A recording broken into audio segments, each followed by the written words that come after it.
12 cosas que eran normales en la España de los años 70, pero que hoy serían ilegales. ¿Te imaginas fumar dentro de un hospital?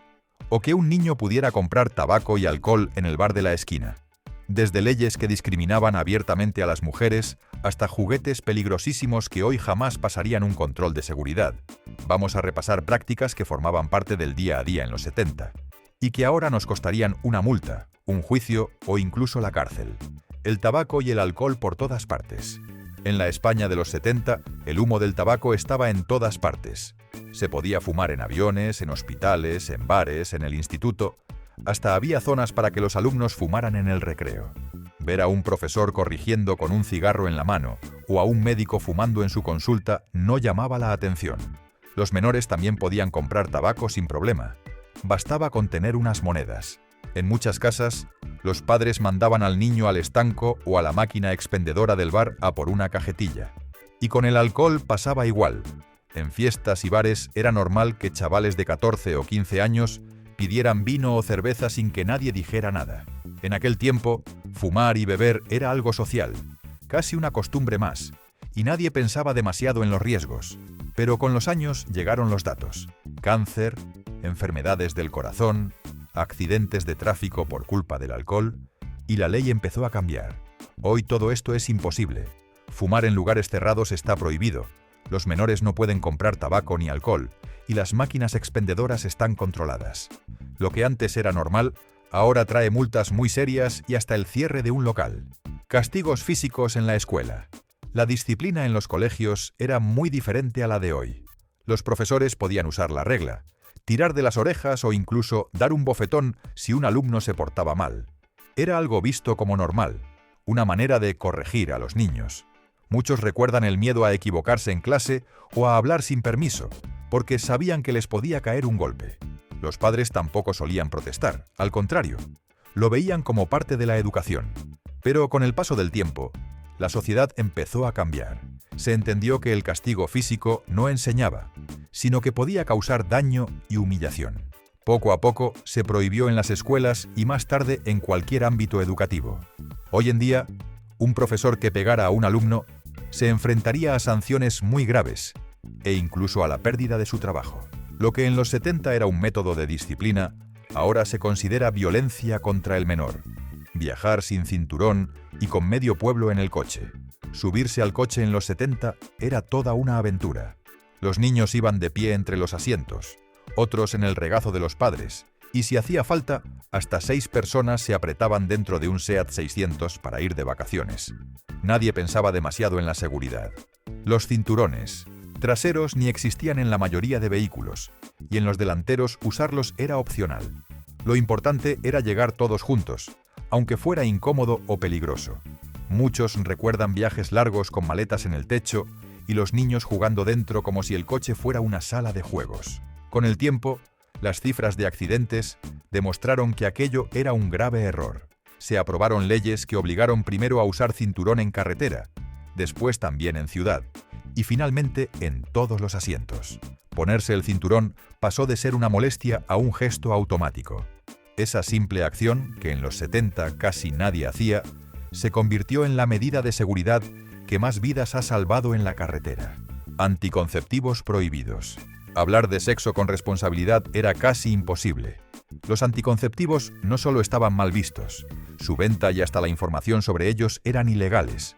Las farmacias no podían ofrecerlos, y quienes querían conseguirlos tenían que recurrir a contactos, viajes al extranjero o incluso a productos clandestinos conseguidos con discreción.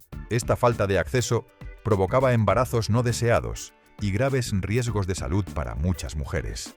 No había educación sexual, y el tema era tabú tanto en las familias como en los medios. La simple idea de repartir folletos informativos podía considerarse delito. Todo cambió en 1978, cuando se despenalizó su venta y comenzó una nueva etapa en la que la planificación familiar pasó a ser un derecho. Desde entonces, la sociedad pudo hablar del tema de forma abierta y con respaldo legal.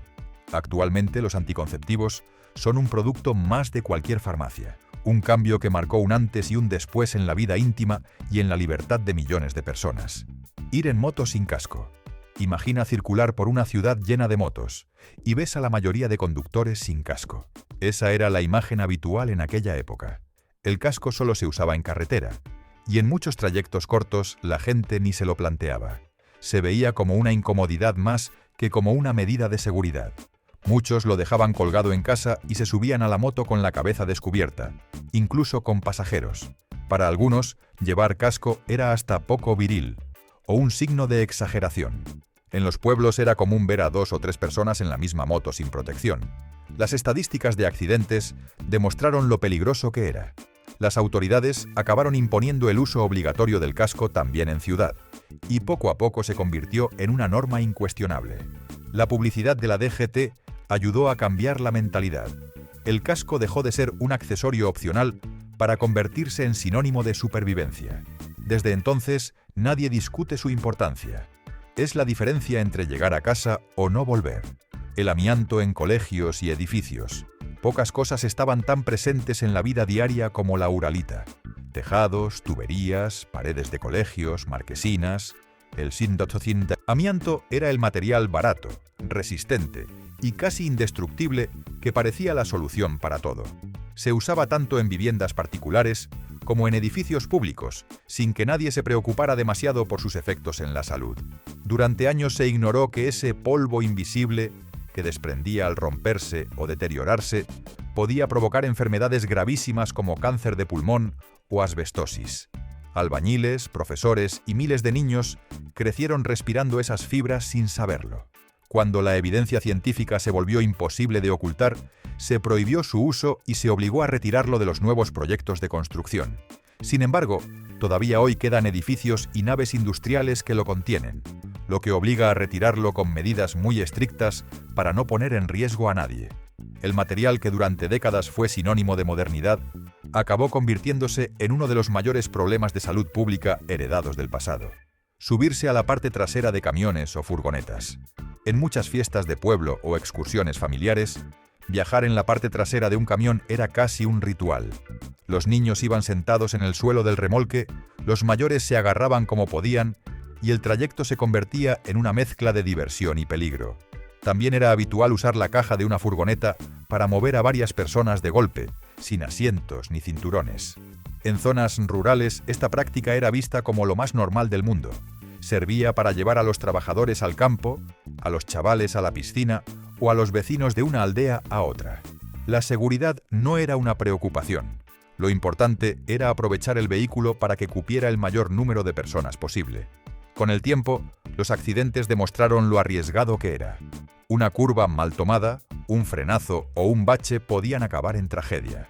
Por eso la normativa de tráfico prohibió expresamente llevar pasajeros en lugares no habilitados. Ahora se considera una infracción grave y un peligro directo para la vida. Adulterio y divorcio prohibidos. Hasta finales de los años 70, la ley española trataba de forma muy diferente la infidelidad según el sexo. Una mujer casada que cometiera adulterio podía acabar en la cárcel. En cambio, para el hombre, solo era delito si convivía de forma estable con una amante en el domicilio conyugal. Una desigualdad que hoy resulta difícil de imaginar, pero que marcó la vida de miles de mujeres. A esto se sumaba otra gran limitación. El divorcio no existía legalmente. Las parejas podían separarse, pero el matrimonio seguía siendo válido en los papeles y ninguno podía volver a casarse. La única salida real era la nulidad eclesiástica, reservada a unos pocos. La presión social fue creciendo hasta que, en 1978, se despenalizó el adulterio y poco después, en 1981, se aprobó la ley del divorcio. Ese cambio abrió la puerta a que muchas personas pudieran rehacer su vida con plena libertad. Lo que, durante décadas, fue una cárcel legal para miles de matrimonios, se transformó en uno de los grandes avances sociales de la democracia. Pinturas y juguetes con plomo. Los colores vivos que decoraban casas, escuelas y hasta los propios juguetes de los niños tenían un ingrediente peligroso: el plomo. Las pinturas con este metal se usaban por su resistencia y su acabado brillante. Incluso los balancines, columpios o triciclos de la época podían estar recubiertos con esmaltes cargados de esta sustancia. En los juguetes, el problema era aún mayor. Muñecos pintados a mano, Soldaditos de plomo o piezas metálicas que los niños se llevaban a la boca estaban presentes en cualquier tienda. Nadie pensaba que aquello podía ser un riesgo para la salud infantil. Con los años, la ciencia dejó claro que la exposición al plomo afectaba al desarrollo del cerebro y podía causar daños irreversibles en los más pequeños. La alarma fue tal que se prohibió su uso en pinturas domésticas y en artículos destinados a niños. Ese brillo intenso, que en su momento parecía sinónimo de calidad, terminó convertido en un recordatorio de lo vulnerables que eran los estándares de seguridad de la época. Construir hoteles en primera línea de playa. Durante el boom turístico de los años 60 y 70, las costas españolas se llenaron de edificios levantados prácticamente sobre la arena. Hoteles, apartamentos y chiringuitos se construían sin apenas restricciones, en muchos casos ocupando espacios naturales únicos. Lo importante era atraer visitantes y aprovechar al máximo cada metro del litoral. Apenas existían normas que limitaran esta práctica. Muchos pueblos pesqueros se transformaron en pocos años en destinos turísticos masivos, y el paisaje cambió para siempre. El beneficio económico inmediato estaba por encima de cualquier preocupación medioambiental o urbanística. La situación empezó a cambiar con la Ley de Costas de 1988, que estableció una franja de protección y prohibió nuevas construcciones pegadas al mar. Desde entonces, levantar un edificio donde antes se consideraba normal se convirtió en una infracción muy grave. Lo que fue símbolo del desarrollismo de una época dejó tras de sí una huella difícil de borrar. Kilómetros de costa irreversiblemente transformados. Trabajo infantil. En muchas familias de los años 70, que los niños trabajaran no era visto como un problema, sino como parte de la educación.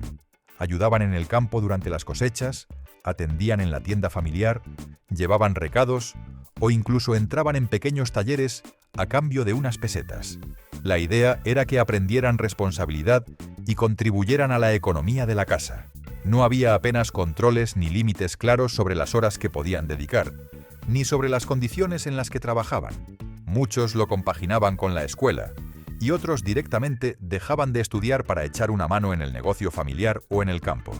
Con el tiempo, quedó claro que estas prácticas privaban a los menores de derechos básicos y podían exponerlos a riesgos serios, desde el contacto con maquinaria peligrosa hasta jornadas largas e incompatibles con la educación. Las leyes laborales se endurecieron y el trabajo infantil fue cada vez más perseguido. Lo que antes era un gesto de ayuda o de necesidad, hoy se entiende como una vulneración directa de los derechos de la infancia. Juguetes peligrosos sin control. Las Navidades y los Reyes Magos de los años 70 estaban llenos de regalos que hoy no pasarían ni el primer filtro de seguridad. Pistolas de fulminantes que explotaban en las manos, petardos que se vendían libremente a niños, coches de hojalata con bordes afilados o muñecos pintados con materiales tóxicos formaban parte del catálogo habitual. Nadie pedía certificados ni pruebas de calidad.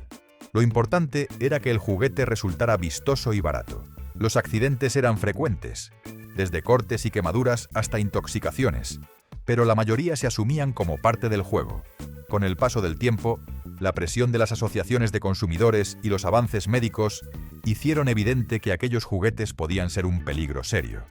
Llegaron normas europeas y controles mucho más estrictos que obligaron a retirar del mercado todo lo que no cumpliera requisitos básicos de seguridad. Lo que antes era sinónimo de ilusión infantil, se convirtió en ejemplo de cómo la falta de regulación ponía en riesgo a toda una generación de niños. De todas estas cosas que hemos visto, ¿cuál te ha sorprendido más que fuera normal en la España de los 70? ¿O recuerdas alguna otra costumbre de esa época que hoy estaría totalmente prohibida? Escríbelo en los comentarios, que queremos leerte. Si te ha gustado recordar estas cosas, dale al me gusta, suscríbete al canal y comparte el vídeo con tus amigos para seguir recordando juntos cómo era la vida en aquellos años. Gracias por acompañarnos.